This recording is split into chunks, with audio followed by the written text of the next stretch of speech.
All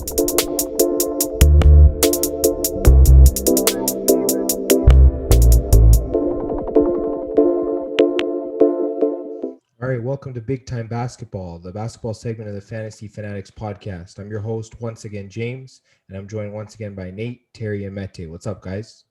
How's it going? So, All right, in today's episode, we're just going to take a look at a recap of the games from the weekend, Saturday and Sunday. We are recording as the Monday game is about to start, so I guess we'll just take a look at that a little bit, and then we'll just move right into just outlooking both of the round 3 series in the NBA. And then we'll just close it up by previewing both the Tuesday and Wednesday game slate. So let's just hop right into it. Let's just start with the game on Saturday night. It was the Phoenix Suns against the LA Clippers. The Suns beating the Clippers by a score of 84-80. This is a pretty low scoring game. A lot of missed opportunities, a lot of good defense, but Suns come out on top and take a 3-1 series lead in their series in the Western Conference Finals. So, Nate, I'm just going to start with you here. I guess, what did you like from Phoenix in this game? they were able to kind of, I guess, match the Clippers defensively, and I guess they had a little bit extra scoring. It was still really close, like maybe like a three score game basically. But yeah. Yeah, I think that the Clippers are known for their defensive play, but I guess Phoenix really showed that they can sort of match them on that, like you said. I guess just looking at the scoring, Devin Booker led the Suns with 25 points in this game. Paul George led the Clippers with 23. DeAndre Ayton added 22 rebounds to lead the Suns, and Paul George had 16 for the Clippers. Chris Paul led the Suns in assists with 7, and Paul George adding 6 for the Clippers. So Paul George seemed really prominent in this game. Mete, I'll just get to you on the Clippers. I guess, do you think Paul George being overworked? Are there other players on this team that need to step up because they really need something right now? Yeah, I don't think Paul George is being overworked, honestly. I think that there are other players who are stepping up, like Ivica Zubac had a great game. He doubled. Reggie Jackson's been great without Kawhi. So I don't think he's being overworked. He has options that can help him out with scoring wise. It's just that this game, it was just really tough for teams to score as both teams didn't even get 90 points. Yeah, I guess if you look at a lot of the field goal percentages, they were quite down on both sides in this game. Um, Guys like Paul George and others shooting well below 30%, I guess, which is kind of troubling as Paul George is one of those guys that you really need to come through to score. And then I guess, Terry, just getting to you, just looking at this Suns team. Um, I know we were talking about before that this team was not as deep as other teams like the Clippers, but I guess, are you impressed with the way their bench has played? And I guess, what's your overall outlook for this Suns team? Yeah, I completely agree with you on that. Guys like Cameron Payne coming off the bench, and I believe Torrey Craig as well.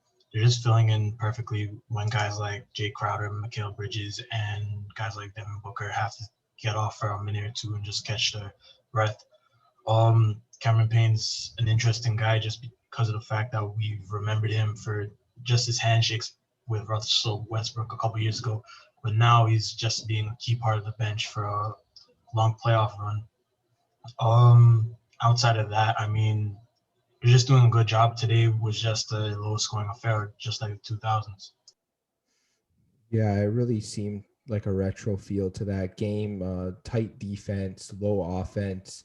You pretty much have to battle for every bucket. So I guess we'll definitely have to see if the Clippers can sort of rebound in Game 5. But moving to the Sunday game, it was the third game of the series between the Milwaukee Bucks and the Atlanta Hawks in the Eastern Conference Finals. The Bucks taking the game 113-102. Just looking at the scores here, Chris Middleton led the Bucks, 38 points. Trae Young adding 35 for the Hawks. Both Giannis and Clint Capella led their team with 11 rebounds. And then for assists, Drew Holiday led the Bucks with 12, and Kevin Herter led the Hawks with 7. So, Mete, this time I'm going to start with you. Just looking at the Bucks, they lost game one, but they've looked like a totally different team since then. I guess what do they need to keep doing, or sorry, what do they do in this game, and what do they need to keep doing, I guess, going forward to win this series? During this game, I noticed that Giannis and Middleton were carrying, so it was their show. Bobby Portis also had a great effort off the bench, but outside of those three, they scoring wise, their players weren't that great. So you'd hope for guys like Drew Holiday, Brook Lopez to step up, but it didn't end up costing them this game. Also, their field goal percentage was pretty high. I think it was around 48%. Uh, 46%. No, sorry, I'm looking at the wrong one. They shot 51% actually from the field, so Yeah, their even better. efficiency was pretty good. 2-point shots, but I think their 3-point shot and free throw shots need work. But outside of that, they did what needed to be done to win the game. Yeah, I know they did struggle shooting quite a bit in both games one and two. They did come out with the win in game two, but game three, I guess they really showed their dominance. And I guess just getting to you, Terry, on the Hawks. We heard about Trae Young getting hurt in this game. He still put up 35 points. This guy's a warrior. He's pretty much just, uh, carrying this team on his back. I guess, do the Hawks have any chance going forward if Trae Young, has any type of injury? I know he's probably going to play, but I guess what are their chances of coming out of this series? The chances they do take a drastic hit just because of the fact that it is Trae Young and he is your centerpiece for this Hawks team. Having said that, I mean, Mente's been preaching this for the past maybe two, maybe even the start of the playoffs. These guys have tremendous depth with guys like Lou Williams, Solomon Hill, Danilo Gallinari, and they're just coming off the bench. And then when you look at the starting five, I mean, they all look tremendous. Outside of that, I mean, you're gonna hope for guys like Lou Will and maybe even Chris Dunn, for Christ, to step it up and hopefully just keep this fighting chance for this Hawks team. Yeah, for sure. They definitely going to need some sort of backup scoring there.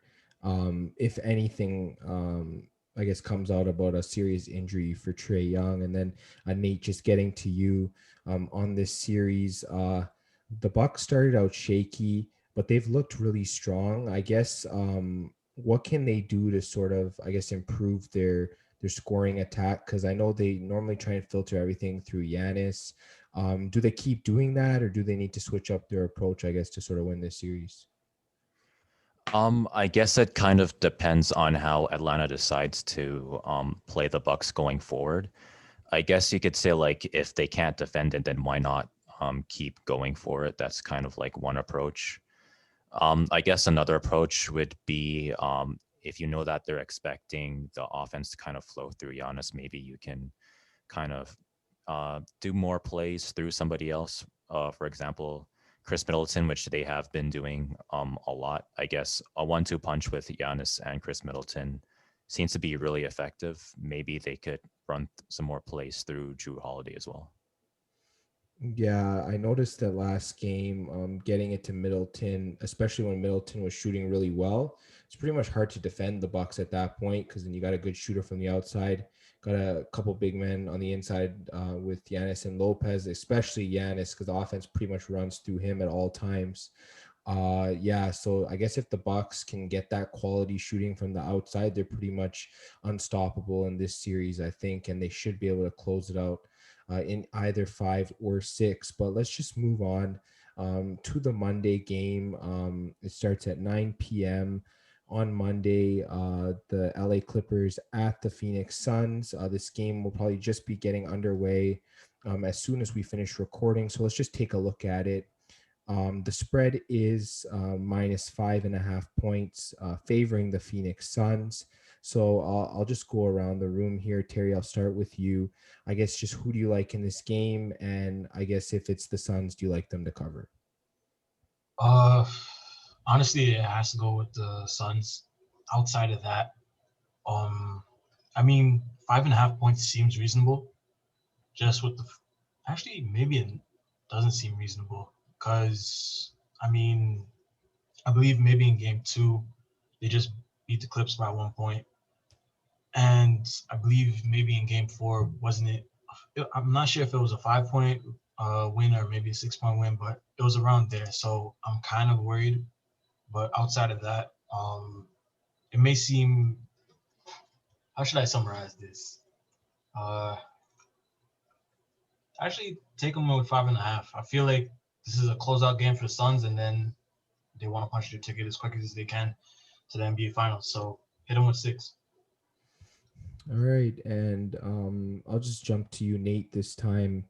I guess who do you like to win in this game? And if you like the Suns, do they cover 5.5 points? I guess Kawhi's kind of like the extra boost that the Clippers need, and unfortunately, Kawhi is not available as of right now. So probably the Suns, I think, are going to win, but the Clippers, they've seemed to be able to kind of hang with the Suns a little bit. So I think there's a chance that they can cover. Yeah, and Mete, just getting to you, I guess. Who do you like to win in this game? And if you like the Suns, do they cover? All right, so if you think about this logically, it should be Phoenix winning, but I don't know. I think, like Terry was saying, the games have been close in this series, so I think for spread wise, you should go with Clippers. And honestly, I feel like the Clippers could even win this game. I think they're really underestimated without Kawhi. Like, he's a big piece of their team for sure, but they have guys that can step up and um, do what he does. Well, not like single-handedly, but as a unit, they can cover for Kawhi. Yeah, I guess while I was taking a look at this game, I just came across an interesting stat. Even though Phoenix is up 3-1 in the series, the Clippers have actually outscored them in the series 403 to 400. So I think I'm just gonna side with the Clippers spread. I think that should be safe. To win, I feel like it's gonna be another one of those toss-up games because the Clippers are sort of at the end of their road, so to speak. It's an elimination game. The Clippers usually play very well in elimination games, even though they are on the road. To win, I think it's pretty much going to be a toss-up, but I think to cover, I definitely like the Clippers at plus 5.5. I definitely think this game will be close, as one of you guys mentioned. And yeah, even with Kawhi being out of the lineup, we've seen that what this team can do. They're already outscoring the Suns. They're playing better defense than the Suns. They just lost a lot of those toss-up games. So I definitely like the Clippers' chances in this game. But just moving now to the series outlooks here. Just taking a look at the playoff bracket. Yeah, we will start with this series, the Western Conference Finals. As we spoke of, the Suns are up 3-1 in this series. This time, Mete, I'm going to start with you.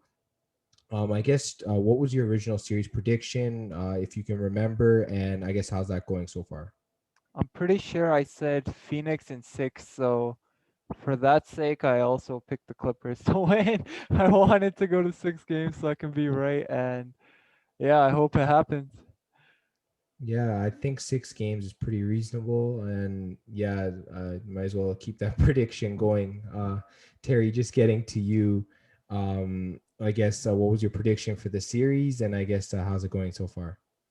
I had too many variables with it. If Kawhi came back, I think I had them in 7, 6, something like that. But if Kawhi stayed out for the series, I think I had Suns in 7. But I might pick the right team, but I think they might sweep them. Not gentlemen sweep them tonight. Yeah, I think for the series, I had some sort of variable as well. I know if Kawhi was playing, I definitely would have taken the Clippers. I believe I did take the Suns, though, had them in about 6 or 7. So yeah, I think I'm sort of on Mete's side there, thinking the Clippers might actually pull through. This definitely feels like one of those games, where it's sort of on the line for them, and I feel like that they can come through. But Nate, I'll just get to you now. I guess what was your prediction for the series, and how's it turning out? Well, to be honest, I kind of forgot what my prediction was. So I'm not quite sure how it's turning out at the moment, but I guess how it's looking right now, it's kind of like a toss up. Like I feel like the Clippers still need Kawhi to kind of have a definite edge over the Suns, but we've just seen a game where it was like pretty much just like a 3 score difference, and maybe the Clippers could have won and the series would have been tied. So there's still a chance that the Clippers will be able to take maybe 1 or 2 more games, or there's a small chance they might be able to beat the Suns, but I'm not really feeling confident about that. Yeah, there's one trend that I've really noticed in the series. You guys might have noticed the same thing. I think Phoenix gets off to really hot starts. Then second half, the Clippers make their adjustments, and then they heavily outscore the Suns. They defend them really well. Um, I think the Clippers need to keep it 1 or 2 scores going into halftime if they really want to have a chance at winning Game 5 and pretty much any other game in the series if it keeps going. If they let the game get out of hand in the first half, I think we can pretty much say it's going to be over in 5. I don't know if any of you guys have a thought on that. Maybe Terry, or do you have any thoughts on that? Honestly, that trend was spot on. If they don't make adjustments in this game 5, we can easily see a gentleman sweep tonight, as you said. Yeah, and I guess Nate, when it comes to the Clippers, um, I guess if they win Game 5, I don't know. Do you see Kawhi possibly coming back for Game 6, or do you think he's probably not going to play in the series? Um, I'm not really too confident about that. He does have like it was an ACL tear, right? Some kind of Um, ACL injury, I think. Yeah. yeah. I mean, Klay Thompson did try to come back after like some crazy injury in the NBA Finals versus the Raptors. So there's a chance that he might try, but at the same time, Kawhi has had knee problems for a long time. So it's it's like I could try to win now and then kind of put my future at risk, or I could try to I guess depend on my teammates, and then maybe in the future I might be able to extend my career a little bit. Yeah, I think it's going to be very tough. I think if the series goes 6 or 7, I think Kawhi will try and get cleared. I'm not 100% he will get cleared, but I mean, there's no way he just watches his team go down without a fight. He wasn't cleared for uh, the Monday game, obviously. And yeah, if the Clippers do somehow pull out a victory, I think he'll definitely, or whether it's him or the doctors or the coaching staff will definitely have to consider, you know, inserting him into the lineup. I guess if he's um, close to 100% or even like close to like a playing percent, whether that's like 55, 60%. And then I guess Mete, I guess just any last thoughts on this series, how it's going, or anticipating what's ahead.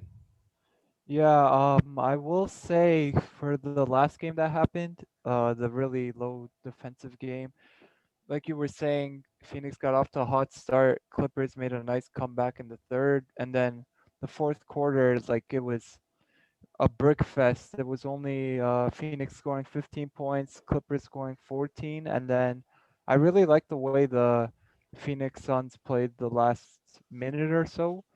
I don't know if you guys watched, but so the Clippers were down three most of the time, and they were both in the bonus, and the Suns would just keep fouling them, not letting them shoot a three to tie the game.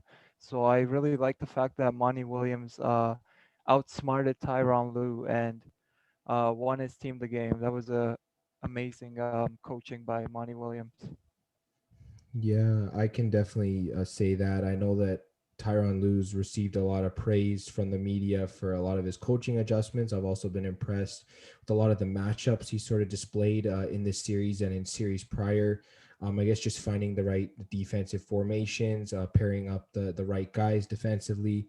Um, yeah, he just seems like one of those coaches that if he's down by 10, he's not going to sweat it. He'll just go into the locker room and cook up a plan, and then they'll just come out a totally different team. So yeah, praise for both coaches is definitely worth giving. And I guess we can just use that to sort of get to the Eastern Conference series here. Milwaukee is up 2-1 in this series over the Atlanta Hawks. This series is taking quite a shift. Atlanta sort of won game one, like they've been doing pretty much every series they've been in. And then Milwaukee comes out game two and just pretty much blows the doors off this team. And then I guess game three was another change of events where Milwaukee, they're pretty much just shooting so efficiently. Everything was just going into the hoop. And then we find out about Trae Young having a possible injury, and the series just pretty much took a turn. Terry, I'll start with you this time. I guess just what was your prediction for the series and how's it turning out? Bucks and maybe 6 or 7, something like that. The injury, unfortunately, to Trae Young may have sped up that prediction to maybe being a 5-game series. But this is a deep Hawks team, and I feel like they won't go down without a fight. Yeah, for sure. I believe I had the Bucks in six, if I'm not mistaken. It is 2-1 right now, so if it goes 2-1 the rest of the way, it should line up for the Bucks to win in six. The only issue is, like you said, with the Trae Young injury, it might speed things up. They might be able to close out the next couple, so we'll definitely have to keep an eye on that. And then Nate, just getting to you, I guess what was your prediction for this series and how's it looking? I believe I had the Bucks in 7 games because I thought as long as Trae Young is healthy, and as long as the Hawks can continue to have good shooting nights, they're always going to be in the series. But with Trae Young out, they're really going to depend on everyone to have really good shooting. The Hawks have generally had good shooting this series, I think, but uh, I guess now it's kind of like you kind of have to figure out how you're going to slow down the Bucks, which is going to be a tall order because Trae Young's not going to be around to kind of, elevate your team. Yeah, assuming Trey Young's in the lineup, definitely the Hawks will probably keep every game close.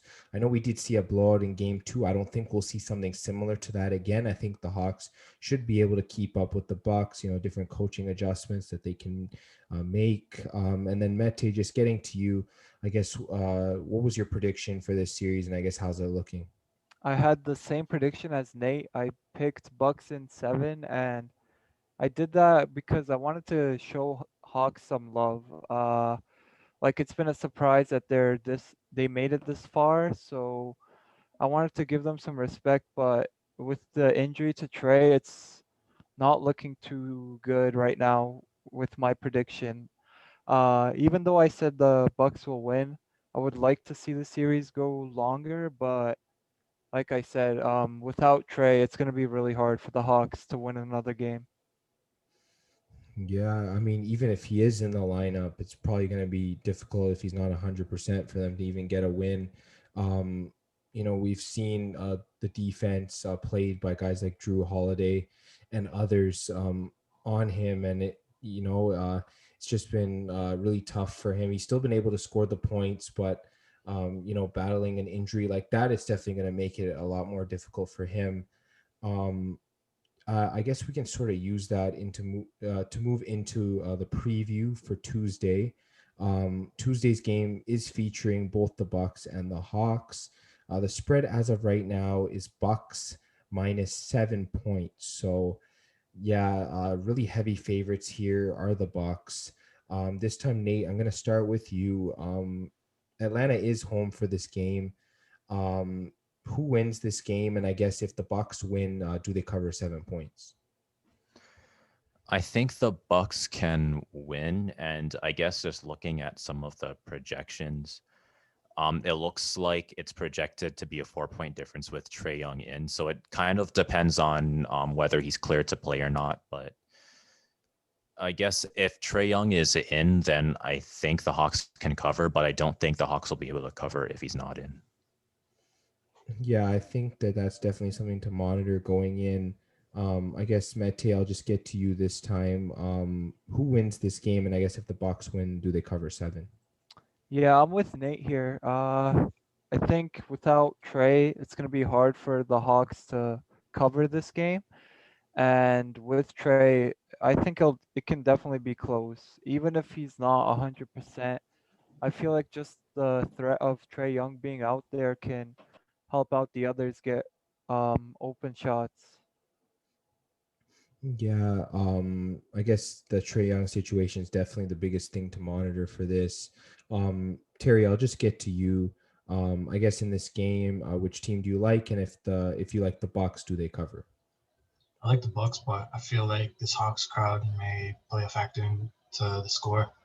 I feel like it's going to be within the 7 point game, and someone's going to step up on the Hawks. I just don't know who yet. Yeah, I guess just looking at the spread, it is 7 points. I just want to say this that when the Hawks won game one, they won it by 3 points. When the Bucks have won each of their games, they've been over 10-point wins.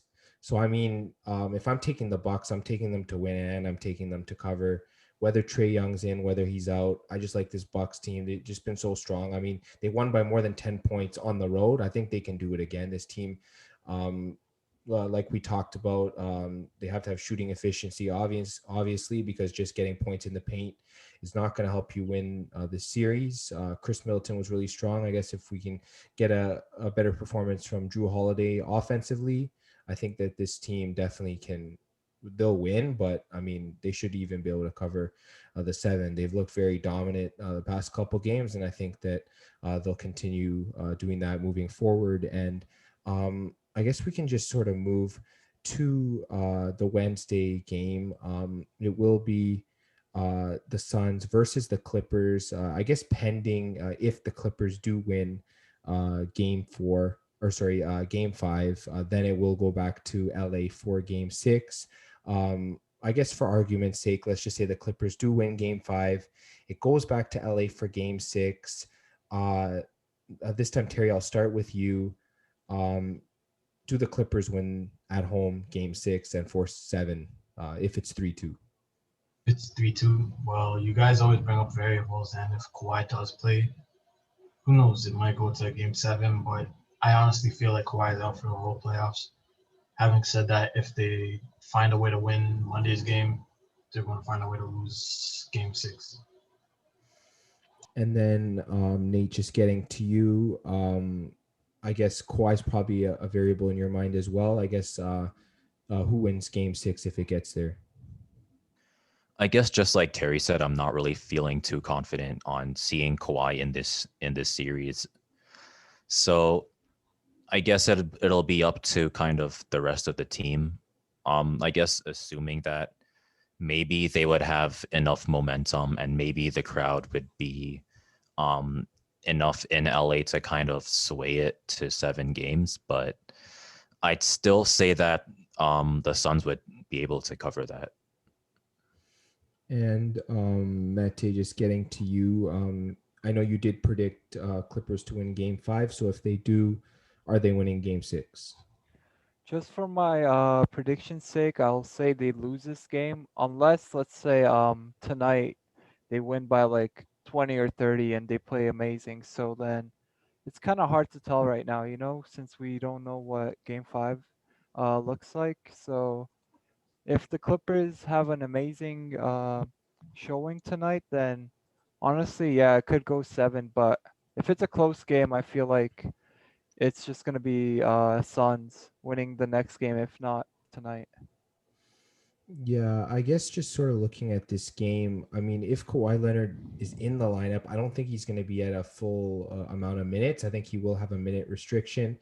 I don't think it changes the result, to be honest. I mean, he might get a few buckets here and there if he feels really healthy. But I mean, for him to sit out this long, I don't know how healthy he is, like Terry said.